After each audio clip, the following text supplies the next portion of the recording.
9 tips that are going to take you far in your investments and in life. Tip number 1. Everybody can invest in the stock market. You see, even though I went to college and I have a master's, I used to think that the only people who can invest in the stock market was rich people or big corporations. Imagine me taking different finance classes and not a single point in time did a professor or any of my classmates share with me that I can just simply open a brokerage account online and just start investing. I didn't find out until 10 years later that investing in the stock market was just as simple as going online and opening a brokerage account. So if you happen to be very young, you do not need to wait. And if you happen to be much older and have a certain amount of savings that you want to invest, then don't wait. Just simply go online and open a brokerage account. You can do it in Fidelity, Vanguard, or Charles Schwab, or Robinhood. You can do it in any of those accounts.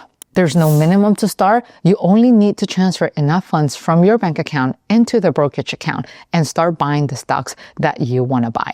Now, if you are brand new to this, I suggest you to do a little bit of research to understand what you're investing in. And if the stock that you're considering belongs to a business model that you do not understand, then the best thing you can do is to walk away. Do not invest in things that you don't understand. For those who are curious, you can open a brokerage account as soon as you turn 18. And if you have children, Fidelity happens to have a youth brokerage account in where you can open for them and act as a custodian, in which you can help them open at the age of 13, and they're allowed to invest under your supervision between the ages of 13 to 17 with that account. Welcome to Nova Rice, your channel for financial education. In here, we talk about investments in real estate, investments in the stock market, in precious metals, and small businesses. Next tip, information without action leads to nothing. Information is not king. Action is. Just to share a little bit of an anecdote. The first time I read the book, Rich Dad, Poor Dad, I didn't take any action. I took action 3 years after I read the book. Why did it take me so long? I don't know. I guess I wasn't ready, but imagine how much I could have achieved if I would have done something in those 3 years. So if you're out there absorbing information, take action immediately. Do not just sit on that information, because the only thing that money cannot buy is time. And investments work with time. Time to compound, time for interest to accumulate over and over again. So if you wait things out, that means you're just simply delaying your success. Next tip, trust but verify. You should never take the word of anyone for granted. You should always verify that information on your own. Let me share something that happened to me a couple of years ago. When I started investing in real estate, I used to work with a realtor. And every time this realtor showed me a property, she would say something like, oh, this property can rent easily for $1,500 a month. And I believed her.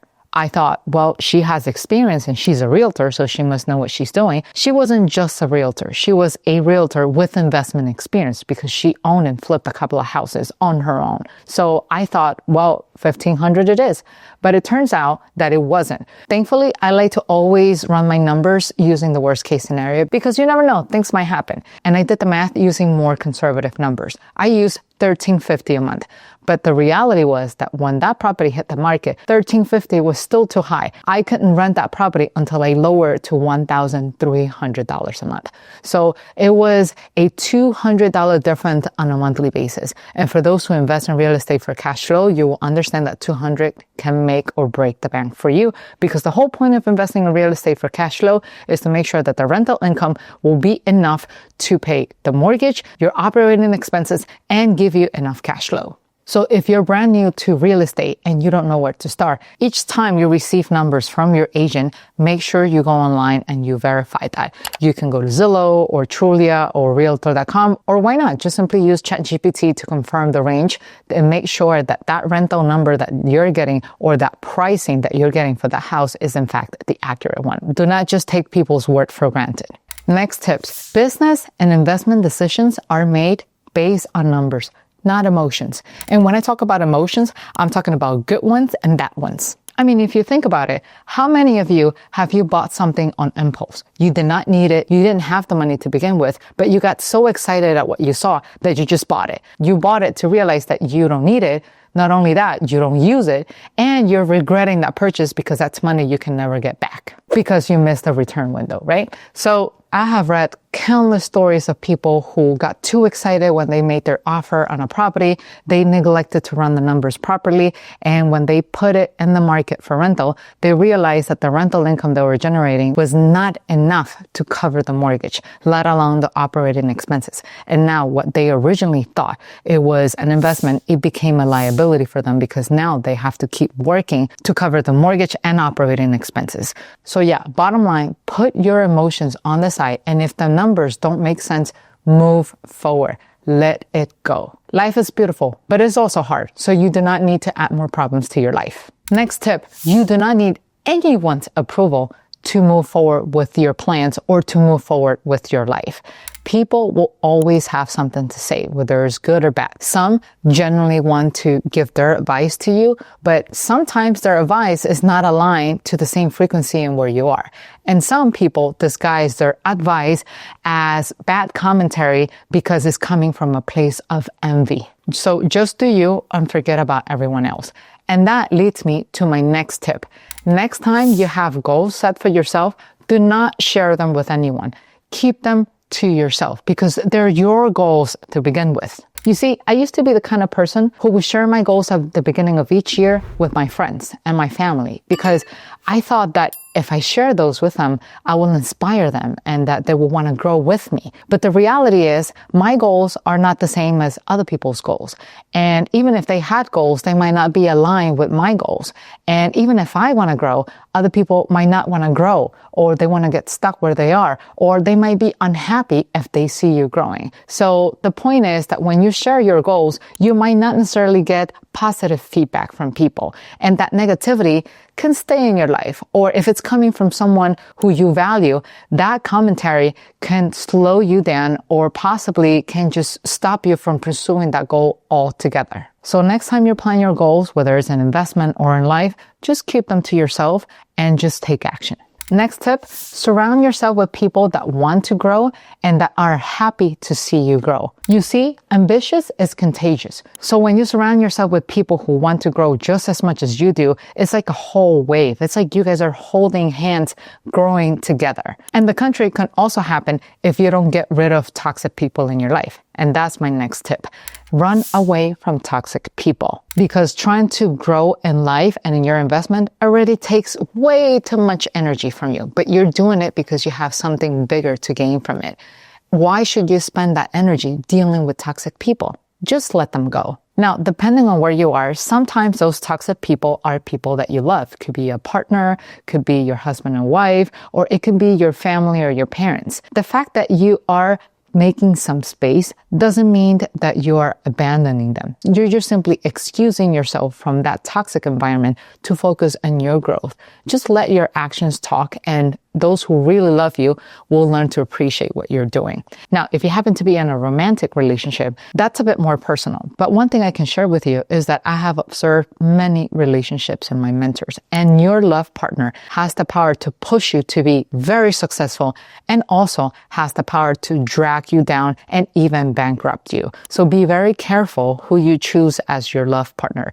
And if you happen to be in a toxic relationship, sometimes it's better to let go. I know it's easier said than done, but it's worth it. Now, for those who have let go of toxic people, tell me in the comment section who they were and why did you decide to let them go. Next tip, don't focus on what you have to give. Focus on what you have to gain. This comes especially true in investments. I read many comments in our YouTube channel saying, well, that house is too expensive. The statement you should be making, how much does that house generate? How much can I generate with that house? If you get your hands on a good investment, believe me, the money will follow. It sounds very cliche, but it's true.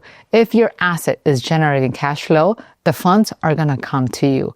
You just have to have your eyes wide open to look at the tools that God and life are sending you. And if you stuck with me until now, kudos to you. I want to share a bonus tip.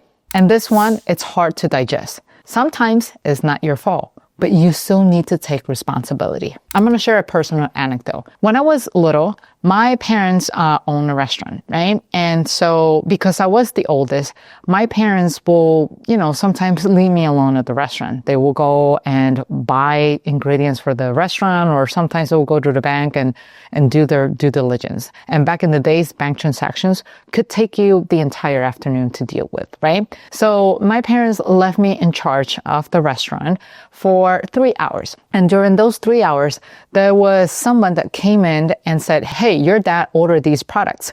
And he specifically asked me to stop by today. And I said, well, my dad is not here. Can you come back later? He said, no, I cannot, because if he doesn't buy my products, I will have to sell them to another customer. And I was unsure. At that time, my dad didn't have a cell phone, so there was no way for me to track him down and confirm. So I just made a decision on my own, and I was very proud of it. I said, I helped my dad resolve a problem.